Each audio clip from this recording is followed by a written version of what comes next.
오늘은 우리가 의로움에 대해서 이제 함께 말씀을 나누도록 합니다. 의로움 우리가 참 많이 듣지요. 하느님의 의 그리고 우리의 의롭게 되었다. 이런 이야기를 참 많이 듣는데요. 의로움이 도대체 무엇이냐, 그리고 성경에서 말하는 의인됨은 무엇을 의미하느냐 등을 우리가 함께 이제 오늘 이 시간에 배울 거예요. 자, 의로움은 뭡니까? 예수 그리스도를 통한 하느님의 선물이다는 거예요. 의로움은 하느님께서 주신 선물입니다. 우리가 계속 이제 또 배우겠지만 어떤 노력으로 되는 게 아니라 하느님께서 값없이 주신 선물이다는 거예요. 그 의는 무엇이냐? 또 예수 그리스도를 통한 하느님의 구속 사역으로 믿음을 통해서 모든 사람에게 주어지는 것입니다. 그래서 의롭게 되었다는 인정을 받음으로 인해서 구속 사역으로라고 얘기했죠. 구원에 이르게 되는 하느님의 놀라운 은혜입니다. 사실 이것만 기억하면 오늘 말씀은 끝납니다. 더 이상 하지 않아도 돼요. 하지만 그래도 조금 더 구체적으로 우리가 좀 알아볼 필요가 있겠죠. 성경에서는 뭐라고 이야기하냐면 의인은 없다, 한 명도 없다라고 이야기를 하고 있어요. 성경에서는 사람은 의롭지 못하다라고 이야기를 하고 있습니다. 그래서 그 의에 대해서 어떤 은혜들이 있는가를 우리가 함께 보게 될 건데, 중요한 성경 구절은 이제 로마서, 또 고린도전서, 후서, 빌립보서, 야고보서 등을 통해서 우리가 알 수가 있습니다. 자, 핵심 진리는 말씀드렸듯이 하나님의 의는 오직 예수 그리스도를 구세주로, 그리고 주님을 영접함으로 얻을 수 있는 것이다. 어떠한 수고도 어떠한 노력으로도 어떠한 값으로 얻을 수 있는 게 아니라 오직 예수 그리스도를 통해서만 얻는 것이 하느님의 의다 겁니다. 이것만 우리가 잘 기억하면 됩니다. 이거 참 중요해요.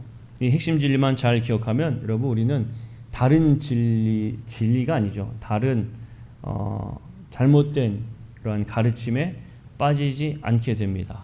절대로 빠지지 않게 됩니다. 오직 예수 그리스도로 통해서만이에요. 이단들을 보면 꼭 중간에 사람이 끼어 있어요.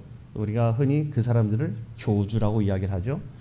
꼭 한 사람씩 끼어 있습니다. 하나님의 교회도 그렇고요, 신천지도 그렇고요, 구원받으려도 잘못된 교리들을 이야기합니다만 많은 이단들의 꼭 중간에 예수 그리스도가 아닌 누군가가 끼어 있어요. 마치 그들을 스스로 얘기할 때에 자신들이 예수 그리스도의 뭐라고 할까요? 대언자라고 이야기하나? 이렇게들 이야기합니다. 우리가 이 진리만 절대로 기억하면 그 진리에 절대로 빠지지 않겠죠. 그 의는 예수 그리스도만을 통해서 이루어집니다. 성경에선 다른 이야기 전혀 없어요. 누군가를 보내주겠다, 누군가를 통해서 아니에요. 예수 그리스도를 믿는 믿음만입니다. 믿음만. 이것을 우리가 절대로 잊지 않으면 돼요. 잊지 않으면 됩니다. 절대로 다른 교리에 그러면 빠질 수 없어요. 자, 그러면 우리가 함께 그 의로움에 대해서 한 번씩 알아보길 원합니다. 자, 하나님의 의로우심이에요. 하나님의 의로우심. 먼저 하나님께서는 의를 사랑하시고 죄를 미워하신다는 겁니다. 하나님께서는 의를 사랑하시고 죄를 미워하신다. 우리가 계속 교리적인 부분을 배우고 있습니다만, 여기서 말씀하고 있는 하나님께서 의를 사랑한다는 것은 무엇을 중심으로 말씀을 드리는가 하면 도덕적인 게 아니라고 분명히 말씀드렸습니다. 다른 표현으로 이야기하면 하나님의 거룩함이라고 이야기할 수 있을 것 같아요. 하나님을 닮아가는 것이에요. 하나님을 닮아가는, 하나님을 믿는 믿음, 이런 것들 의라고 이야기할 수 있죠. 그 죄를 미워하신다. 하나님께서는 불의를 받아들이지 않고요, 그 받아들이시지도 않습니다. 신명기 25장 16절에 보면, 자, 빨간 글씨만 한번 읽어볼까요? 자, 시작. 악을 행하는 모든 자는 네 하나님 여호와께 가증하니라. 아멘. 자, 악을 행하는 모든 자. 여러분, 의에 대해서 이야기할 때 이 의는 도덕적인 개념이 아닙니다. 우리가 지난 시간부터 계속 말씀을 배워서 알겠지만, 우리가 의를 이야기할 때에, 하나님의 의로움 이야기할 때 도덕적인 개념으로 접근해서는 절대로 안 된다고 말씀을 드렸어요. 그러니까 악을 행하는 모든 자라고 했을 때에 이 악을 행한다는 것은 그러면 어떻게 볼 수 있느냐? 하나님의 의에 접근하지 못하게 하는 것들이라고 이야기하면 되겠죠. 그러니까 하나님 앞에 하나님과 교통하지 못하게 만드는 것들, 하나님과의 관계를 끊어버리는 것들, 다 그런 것을 불의, 악으로 본다는 거예요. 그것을 하나님께서는 가증하게 여기신다는 겁니다. 하나님의 진노는 불의를 대적해서 나타나게 됩니다. 로마서 1장 18절에 보면 빨간 글씨 읽어봅시다. 시작. 하나님의 진노가 모든 경건하지 않음과 불의에 대하여 하늘로부터 나타나나니. 하나님의 진노는 불의를 대적해서 나타나요. 그러니까 불의는 여기서 이야기하는 불의는 어떤 걸 이야기할까요? 진리를 왜곡하는 것, 진리에 접근하지 못하게 하는 것. 모든 것들이 다 불의예요. 여러분 이거 잘 기억하셔야 됩니다. 왜냐하면 믿는 사람들이 생각지도 못하게 불의를 행할 때가 있습니다. 언제가 있을까요? 그리고 불의를 행하도록 뭐라고 해야 되나? 격려라고 해야 되나? 그렇게 이야기하는 경우들도 있습니다. 하나님과의 관계를 끊어버리는 게 어떠한 일들이 있는가 하면 내가 하나님을 믿는 그 믿음을 잘 믿고 있는데 어떤 먼저 믿었던 사람들이 예를 들면 나도 믿었는데 다 그런 거야. 괜찮아. 뭐 빠질 수도 있는 거지. 뭐 한 주 동안은 빠도 되지. 뭐 이렇게 이야기하는 경우들이 종종 있습니다. 그런 경우는 내가 불의를 행하는 거예요. 하나님의 의와 하나님과의 관계를 끊어버리는 역할들을 여러분 꼭 믿지 않는 사람들만 한다고 생각해서는 안 됩니다.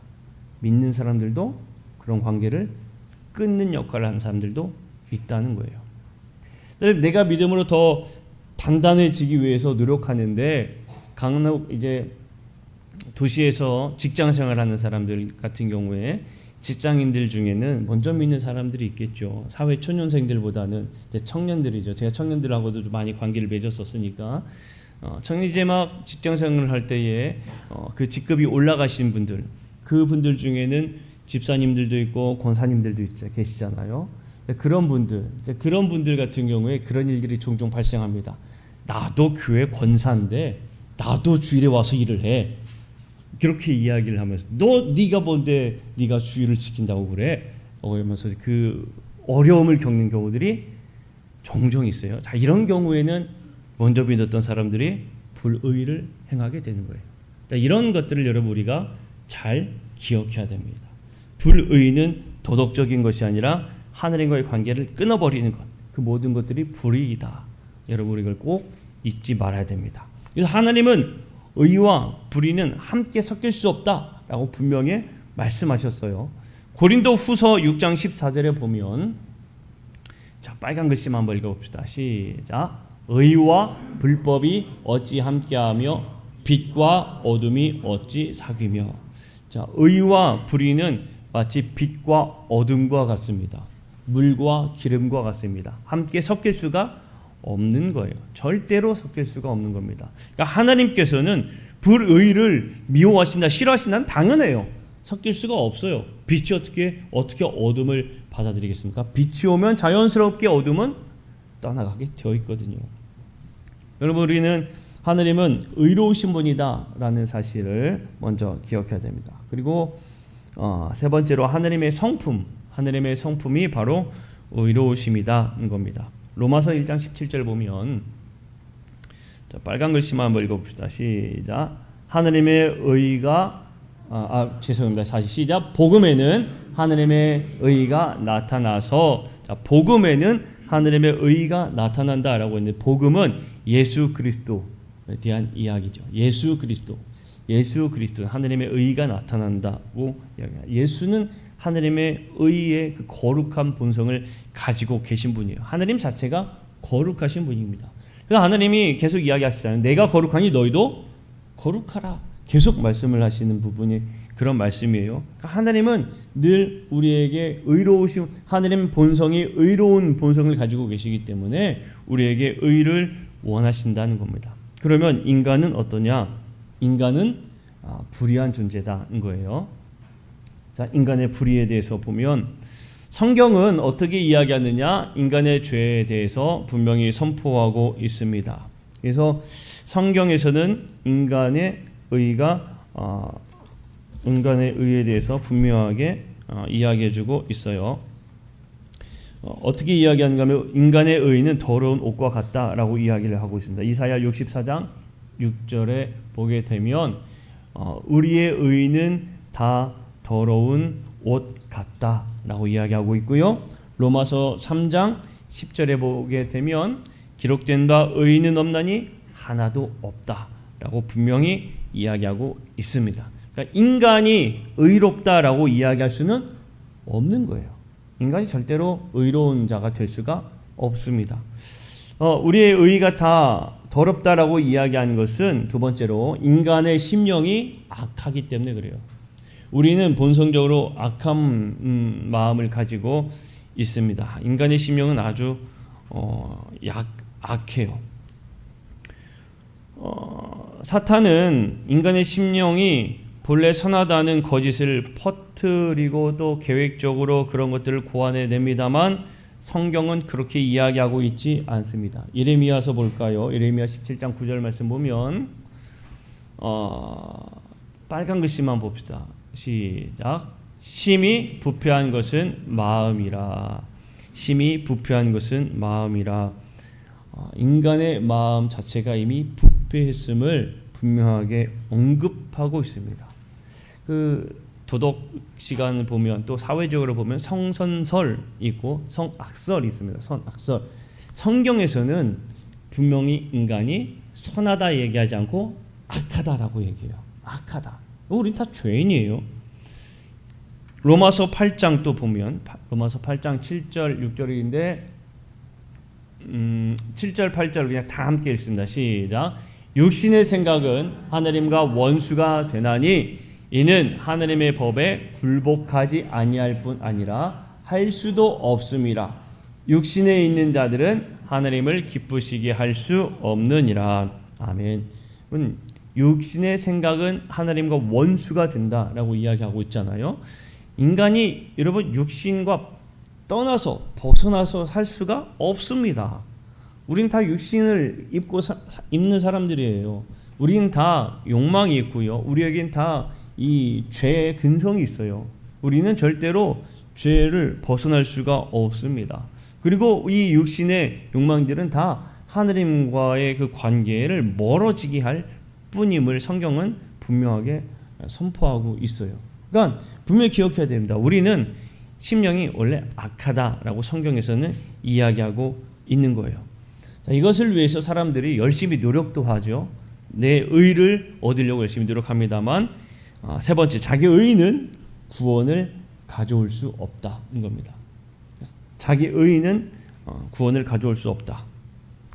이 자기 의는 여러 가지를 이야기할 수 있습니다. 뭐 여러 가지를 이야기할 수가 있는데 때로는 선함, 때로는 뭐 도우는 일들 뭐 이런 것들도 이야기하고 때로는 자신의 어떤 노력들, 성과를 위한 노력들 이런 것들로도 이야기할 수가 있어요. 분명히 여기에 대해서 언급한 이가 있는데 바울입니다. 사도 바울이 분명히 스스로 고백하고 있습니다. 빌립보서 3장 8절 말씀 보면 빨간 글씨만 함께 읽어볼까요? 빨간 글씨만 시작. 모든 것을 해로 여김은 라고 얘기했어요. 사도 바울이 고백하고 있는 건데 사도 바울이 모든 것을 해로 여긴다라고 이야기하는 것은요. 사도 바울의 우리말로 그냥 스펙이라고 얘기할까요? 사도 바울이 노력해서 얻은 결과들, 사도 바울의 출신부터 해서 그가 노력하여 얻은 모든 것들을 다 이야기하는 겁니다. 사도 바울은 상당히 지식인이었습니다. 아주 똑똑한 사람이었어요. 당시에 아주 유명한 유대인들에게 존경만 받고 있던 이 가말리엘이라는 사람의 문화생이었습니다. 그리고 이 율법을 상당히 잘 알고 있던 사람이에요. 율법을 알고 있었다는 이야기는 그들을 나름대로 사도 바울은 나름대로 하나님의 말씀을 잘 알고 있다라고 여겼던 사람입니다.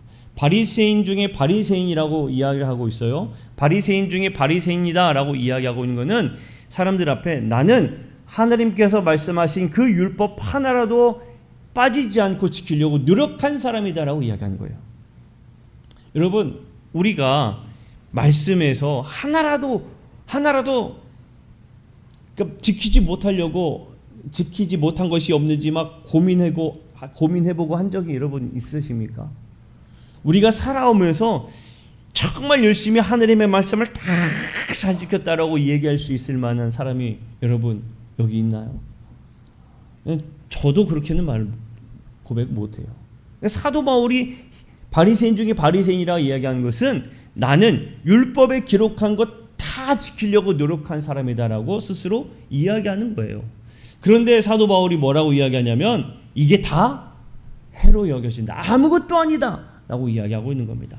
인간의 노력으로 얻어지는 그 모든 것들은 여러분 절대로 의로움을 구할 수가 없습니다.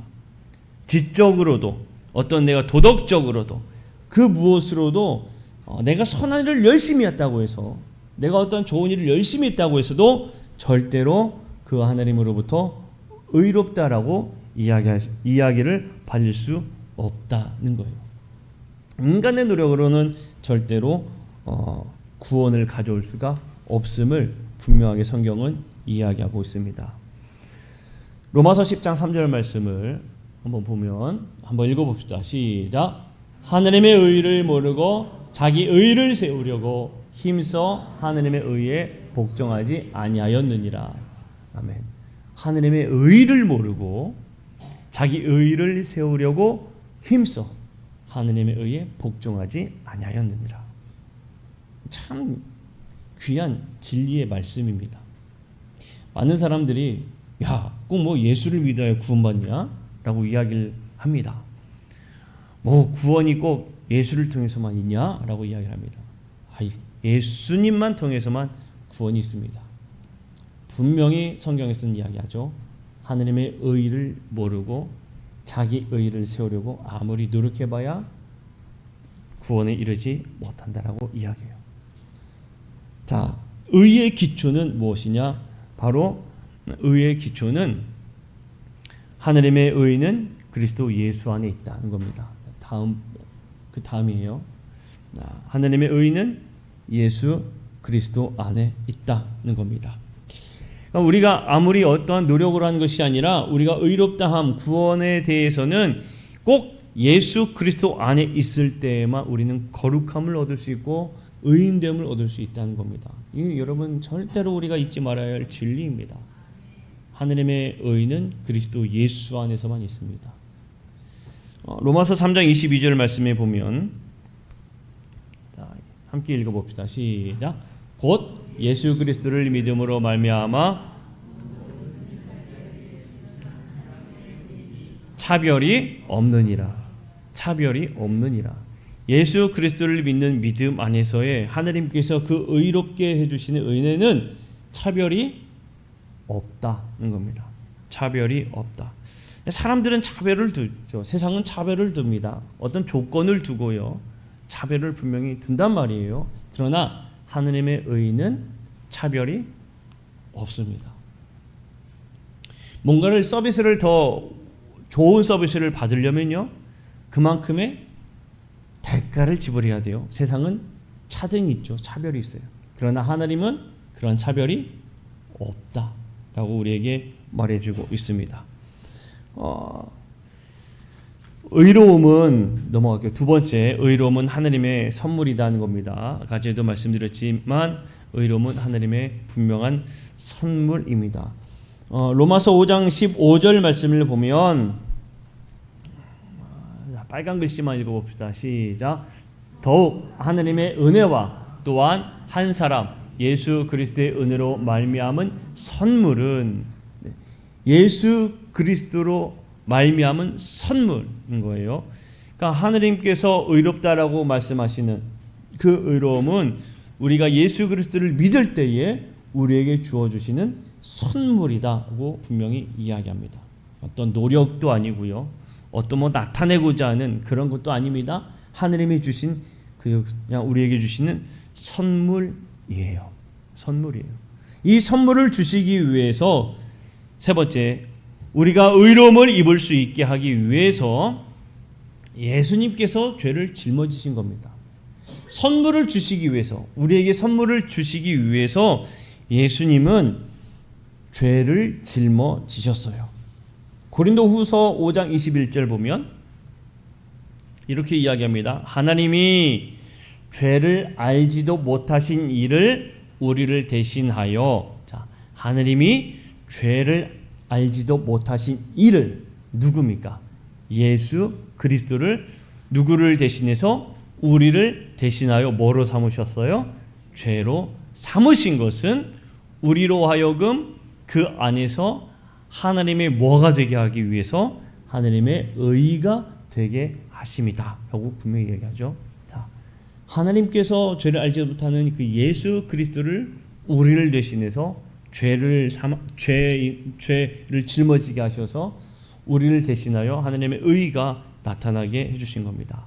이 역할로 인해서 십자가에 죽으셨죠. 속죄 제물로 죽으셨다라고 우리가 이야기하는 겁니다. 그러니까 하나님께서 우리에게 주신 그 놀라운 선물을 위해서는 예수 그리스도의 십자가의 대속의 은혜가 반드시 필요하다는 거예요. 예수 그리스도의 십자가의 대속의 은혜가 반드시 있어야 됩니다. 그것이 가장 기본이고 기초예요. 밑바탕에 깔려있는 그 하나님의 진리입니다. 이러한 진리는 모든 믿는 자들에게, 네 번째, 하나님의 의는, 이 의가 모든 믿는 자들에게 주어진다는 겁니다. 고린도전서 12장 13절에 보면 우리가 유대인이나 헬라인이나 종이나 자유인이나 다 한 성령으로 세례를 받아 한 몸이 되었고 또 다 한 성령을 마시게 하셨느니라 라고 말씀하고 있어요. 이것은 무엇입니까? 믿기만 하면 모든 사람들에게 다 주어지는 것임을 분명하게 이야기하고 있는 겁니다. 차별이 없다는 것을 분명히 말해주고 있어요. 근데 우리는 때때로 착각을 합니다. 착각을 해요. 저 사람은 구원받을 만한 사람이 못 되는데 라는 착각을 합니다. 이러한 것에 대해서 고발하는 영화라고 할까요? 이게 밀양에 나타나는 거예요. 여러분 혹시 영화 밀양 보셨습니까? 밀양을 보시면 자기 아들을 죽인 그 살해범을 이 여자 주인공이 나중에 교회 가서 이제 울면서 기도하고 주님을 만난 것처럼 이제 신앙생활을 하다가 이제는 내가 그 사람을 용서할 수 있을 것 같아요라고 해서 찾아가요. 찾아가서 그 사람을 용서하려고 했는데 그 사람이 어떤 이야기를 하는가 하면 그 교도소에서 자기가 예수님을 만났고 예수님이 내 죄를 용서해 주셨음을 나는 믿습니다 라고 고백하거든요. 이거를 이 여자 주인공이 받아들이지 못하는 거예요. 내가 용서하지도 않았는데 어떻게 네가 용서함을 받았느냐라고 이야기를 하죠. 어쩌면 이게 인간의 본성을 나타내고 있는 하나의 그림인지도 몰라요. 분명히 하느님은 우리에게 말해주는 것은 뭐냐? 하느님의 은혜는 믿는 사람이라면 차별이 없다. 참 귀한 은혜인데 이 은혜를 받아들이는 것이 참 때로는 힘겹기도 하고 이 은혜를 그대로 고백하는 건 참 놀라운 은혜이기도 합니다.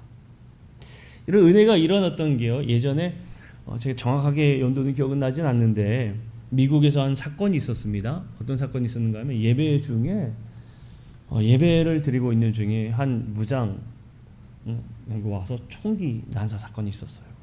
상당히 많은 사람들이 그 자리에서 죽었죠. 근데 법정에서 그 죄인을 향해서 유가족들이 하는 이야기들이 다 어떤 이야기였는가 하면 우리는 당신을 용서한다. 그런 고백을 해요. 우리는 당신을 용서한다. 모두가 다 동일하게 이야기합니다. 어떤 사람은요 사랑하는 남편을 잃었고요. 어떤 사람은 사랑하는 아내를 잃었고요. 어떤 사람은 사랑하는 자녀를 잃었고요. 근데 그 사람들이 다 하는 얘기야. 우리는 당신을 용서한다.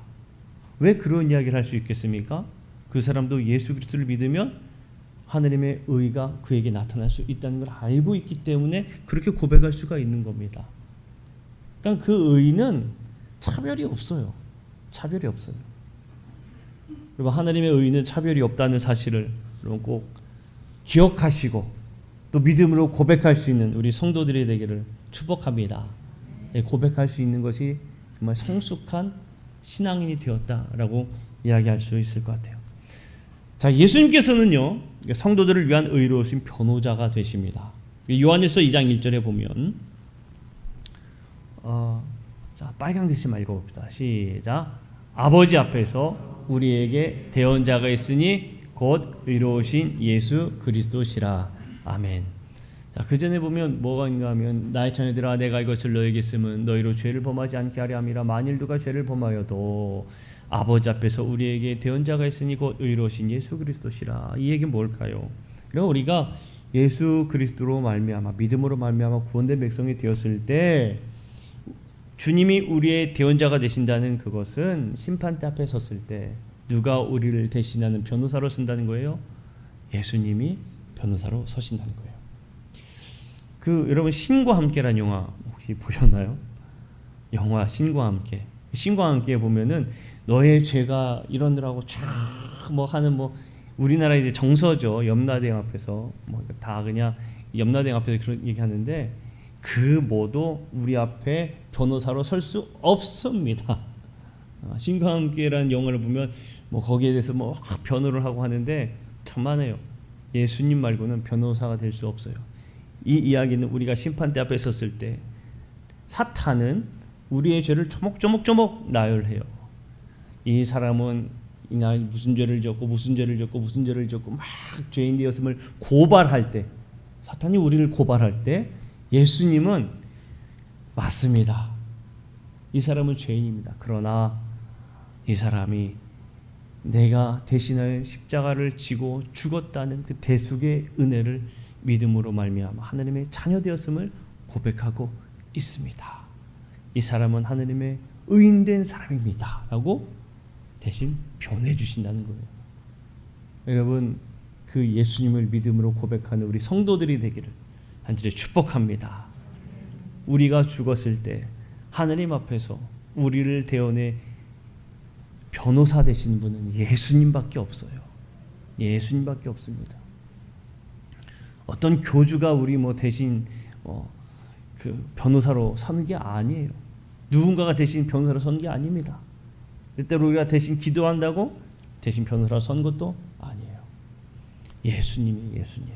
여러분 우리는 이 진리를 절대로 잊어서는 안 됩니다. 어떤 애써서 어떤 정성을 들여서 또 마찬가지로 의를 이루지 못해요. 예전에는 이제 옛날에 보면 정성이 부족하다 그런 우리나라의 문화가 있지만 천만에요. 예수 한 분이면 됩니다. 예수를 믿는 믿음이면 돼요. 하나님은 우리에게 그렇게 선물로 주신 거예요. 얼마나 귀한 겁니까? 성경에서는 또 뭐라고 이야기하냐면요. 그리스도 안에 있어야 된다라고 이야기해요. 그리스도 안에 있어야 된다. 에베소서 빌립보서에 보게 되면 이 성도들이 그리스도 안에 있다라는 이 고백들이 정말 많이 나옵니다. 에베소서 1장 1절 3절 4절 2장에 또 6절 10절 13절 21절 21절 3장에 4장에 5장에 6장에 그리스도 안에 그리스도 안에 그리스도 안에라고 계속 고백하고 있고요. 빌립보서에서도 마찬가지로 1장 2장 3장에서도 계속 4장에서도 우리가 그리스도 안에 있어야 됨을 이야기하고 있어요. 우리가 어디 있어야 되냐? 그리스도 안에 있어야 된다라고 이야기하는 겁니다. 그리스도 안에 있으면요 발견되는 믿음들이 다 있어요. 그리스도 안에 있으면 D입니다. 그리스도 안에서의 발견되는 믿음에 의한 의로움이에요. 첫 번째로는 하나님의 의는 그리스도 안에서의 그 믿음에 의해서 얻어진다는 겁니다. 그리스도 안에서의 신앙은 자기 의를 제하여 버립니다. 자기 의를 제하여 버린다는 거예요. 자, 빌립보서 3장 9절 말씀 보면 함께 읽습니다. 빨간 글씨만 읽어볼까요? 시작. 내가 가진 의는 율법에서 난 것이 아니요 오직 그리스도를 믿음으로 말미암은 것이니. 아멘. 내 의는 오직 그리스도 믿는 그 믿음으로 말미암았다 라고 이야기하고 있죠. 그리스도 안에서 이루어지는 겁니다. 내가 어떤 노력으로 내가 어떤 수고로 내가 열심히 봉사해서 섬겨서 이게 아니라는 겁니다. 내가 예수 그리스도를 믿었기 때문에 그 믿음 안에서 나의 의의가 나타났다라고 하는 겁니다. 그러니까 그리스도 안에 있으면 누가 죽게 되는 거예요? 이 이야기는 내가 죽게 되는 걸 이야기하는 거예요. 내가 죽게 되는 거예요. 자기 의의를 제하여 버린다는 것은 그리스도 안에 있는 사람들의 삶은 예수로 살고 예수로 죽는 자. 예수는 살고 나는 죽는 것. 그것이 그리스도 안에 있는 믿음을 이야기하고 있는 겁니다. 자, 좀 빨리 넘어갈까요? 그래서 그리스도 안에 있는 그 삶은 하나님의 의가 그리스도인의 삶에서 분명하게 나타난다는 겁니다. 자, 그 다음이에요. 2입니다. 하나님의 의가 그리스도인의 삶에서 분명해야 한다는 거예요. 하나님의 의가 그리스도인의 삶에서, 하나님의 의가 우리의 삶에서 나타나야 됩니다. 그것의 첫 번째는 육보다 영이 우선되는 삶을 살아야 된다는 겁니다. 육신을 따르는 자는 결국에 죽음이지만 영을 위하여 사는 사람은 생명을 얻는다고 분명히 성경에서도 이야기하고 있어요. 하나님의 의를 따라 사는 사람들은 그 삶에서 무엇이 나타나느냐? 성령의 열매를 맺게 된다고 분명히 또 이야기합니다. 갈라디아서 5장에 보면 성령의 9가지 열매가 쭉 나열되어 있죠. 그리스도의 의로 살아가는 사람들은 성령의 열매가 나타나는 삶을 살아가게 됨을 말해주고 있는 거예요. 그리고 우리의 걸음이 어떤 걸음이 되어야 하느냐? 성령 안에서 걷는 걸음이 되어야 된다라고 우리에게 또한 말해주고 있습니다. 의로운 삶이 곧 어디와 연결되어야 되느냐? 의로운 삶은 구원의 결과여야 된다는 겁니다. 그러니까 우리가 의롭게 살아가는 모든 모습들은 결국에 무엇을 향해 나아가는 삶이어야 되냐? 구원에 이르는, 구원과 연결되어야 되는 거예요. 여러분, 구원에 꼭 이어가야 되는 겁니다. 우리의 모든 삶이 구원에 이르는 삶이 되어야 합니다. 구원을 위해서 사는 거예요. 자, 말씀을 정리합니다. 자, 결국에 하나예요. 의로움은 무엇이냐? 하나님께서 우리에게 주신 선물이다. 그리고 그 의는 누구를 통해서만 이루어지느냐? 예수 그리스도를 통해서만 이루어진다. 예수 그리스도 안에 있으면 나의 의는 죽을 수 있게 된다. 우리는 그리스도 안에 있어야 되고, 그리스도 안에서 나타나는 그 의로움이 우리의 삶에 나타나야 되고, 그 삶이 어디에 이르러야 되냐? 바로 구원에 이르러야 된다라는 것입니다. 우리 사랑하는 성도 여러분, 우리는 모두 다 믿음으로 말미암아 구원에 이르는 하나님의 의를 얻은 줄로 믿습니다. 그 의는 오직 예수 그리스도로, 오직 예수 그리스도만으로 얻게 됨을 꼭 기억하시면서 그 흔들리지 않는 믿음으로 살아가는 우리 모든 성도들이 되시기를 간절히 축복합니다. 우리 305장 나 같은 죄인 살리신 우리 찬송가 305장 찬송하고